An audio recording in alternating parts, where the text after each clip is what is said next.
quite bad. I thought it was going to be more damp, but yeah, I think today, luckily, the wind is blowing a little bit. But we're very, very satisfied with where we're starting. And satisfied they must be after that showing. And they're off. Corbett and Moore getting the Atlas Copco Gold 450 underway in their Century Racing CR5.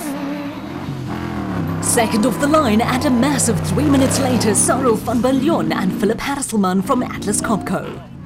Might not have been a great 2014 for Corbett and Moore, but they're finishing on a high in a vehicle that was recently tested in Dubai. Van Biljon is known to love speed and he isn't holding back alongside Hasselman. The Atlas Copco team remains second in Class A. The leading production vehicle, 2014 Dakar competitors Vis and Badenhorst, the pair looking to capture their second victory in a row. Of course, Vis bouncing back brilliantly from the neck injury he suffered in South America, which kept him out of the car for most of the year. Well, there's no keeping Quinton Silvalt away from the car. He took over driving from his dad Cully at the beginning of the season, and what a move it turned out to be, as they can cruise to the title irrespective of today's result. In second place in Class T, Jason Fent and Vincent van Alleman from 4x4 Megaworld. They're looking to build on their performance in Freiburg, where they achieved their best finish this year of 4th. Holding on to third position in Class T, Berthold and Rousseau in the Atlas Copco Ford Ranger, flying the sponsors' colours and looking for their third podium of 2014. Leading matters in Class S, Dion Venter and Jakob van Aert, 9 points behind Loder Brain and Rian Kraling in the championship. This could be a tight finish. In fourth place in Class A, Parker and Van Sale from Cincinnati Plastics, back racing after missing Freiburg. Second in Class S, Etienne Nienaber and Deval Ferreira, and they're closely followed by the Castrol Toyota Hilux of Polt and Howie. Even if they were to win, and Taylor and Murphy and the Horns were to fall by the wayside, the defending champs would take the title on a count-out. Wichert Silvalt and Byron Sykes, meanwhile, fighting for a top 3 finish for the season in Class A. On board now with Colin Matthews and Rodney Burke from Century Racing, leading matters in Class P, and hot on the heels of Nienaber and Ferreira.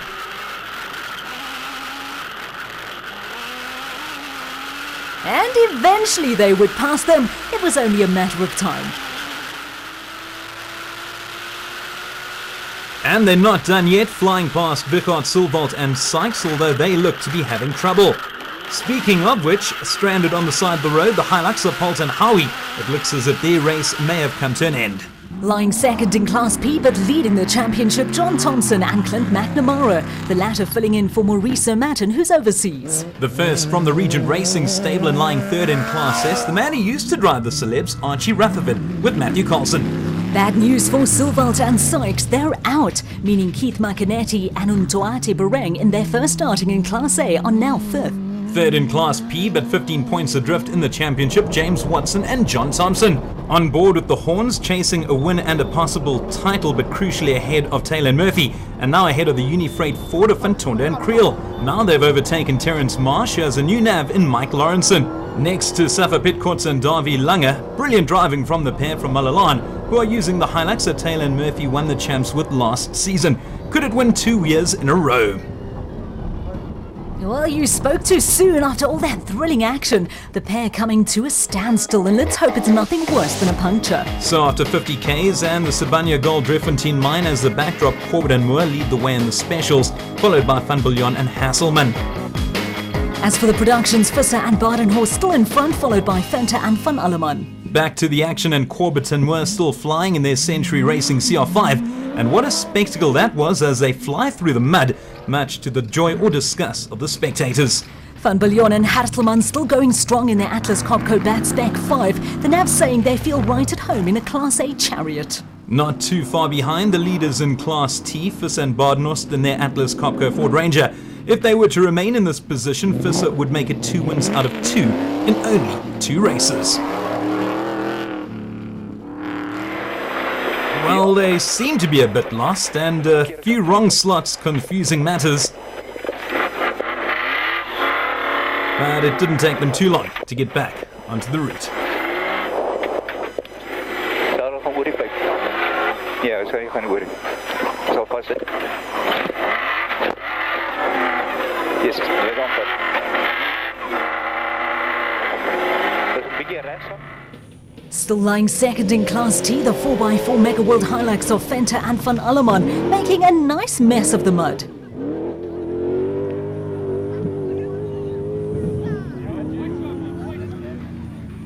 Also ready to go swimming and gaining ground, Berthold and Rousseau, the Ford Racing pair looking to bounce back from their DNF in Freiburg.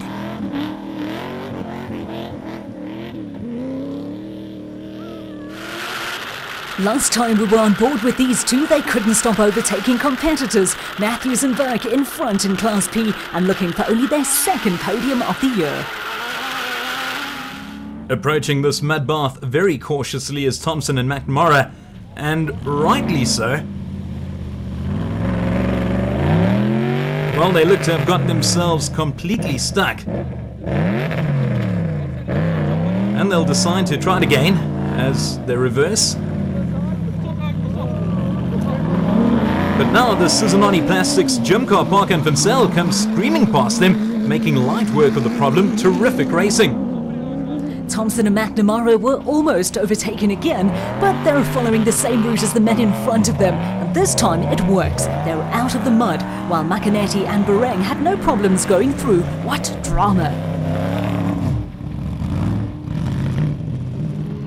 So second in Class P, but leading the championship, John Thompson and Clint McNamara. Just behind them, caked in mud, the bat of Class P bat James Watson, and John Thompson desperate to get in front.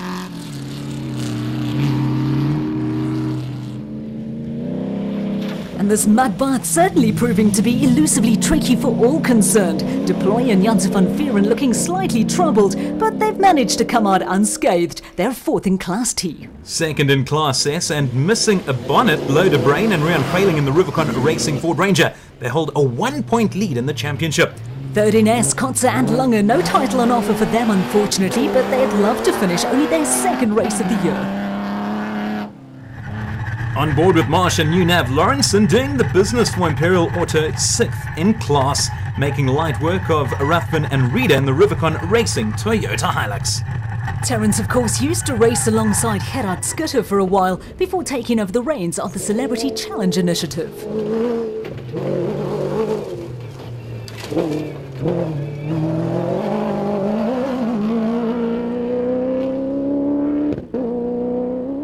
The men who are just 1 point behind Rubicon Racing teammates De Bruyn and Quailing in Class S, Visser and LaRue. This is a nail-biting end to the year as the pair are so close. Will Peter Ruthven and Hansi Reeder manage to conquer the dreaded mud bath? Slowly they go in, and even slower coming out. The mud has yet another victim as Quibus van Tonder and Freddie Creel take the much easier route on the right. And absolutely no problem for them, except for no visibility for a few seconds. They literally leave the other two in the dirt. Back with the horns from Malalan, lying 8th in Class T but having no problem conquering the mud, while Ruthven and Reeder are now out of their Hilux to assess the problem. Nienaber and Ferreira next to tackle the dirt pool.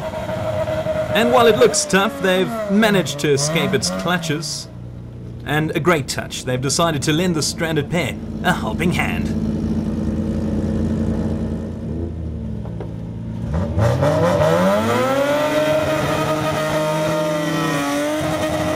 Success at last!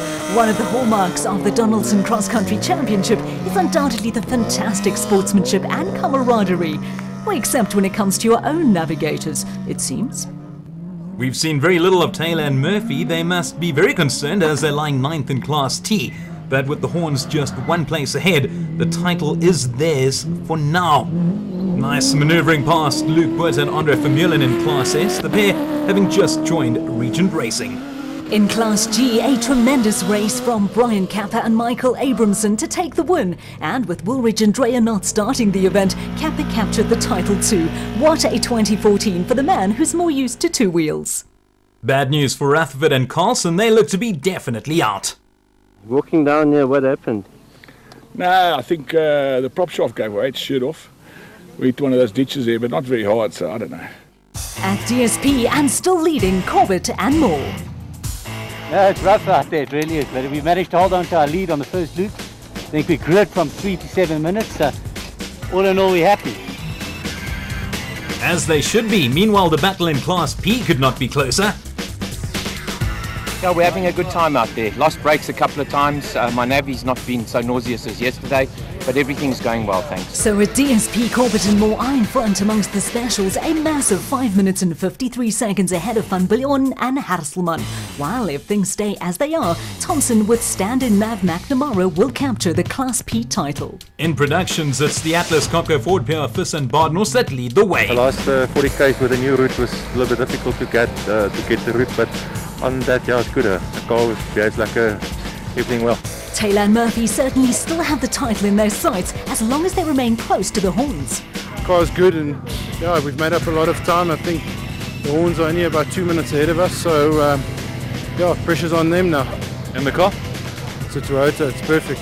Unfortunately, no more racing for Taylor's Castrol Toyota teammates Poulter and Howie. We got a puncture and we stopped and changed it, and one of the specials got past us. We kept on logging on to him, and we just didn't have a buzzer inside the car. So we at all the crossings we were trying to hoot with the car, but we came up to one, and he stopped quite a way before the stop, and it caught us out. So it caught me out, and I braked quite hard and slipped on the grass, the wet grass, and went into the back of him. Horrible way to finish the season for the pair. So as things stand, it's Visser and Badenhorst followed by Berkholt and Rousseau and Venter and Van Alleman. The Horns are in 7th place with Taylor and Murphy about 2 minutes behind. Back to the action, and it's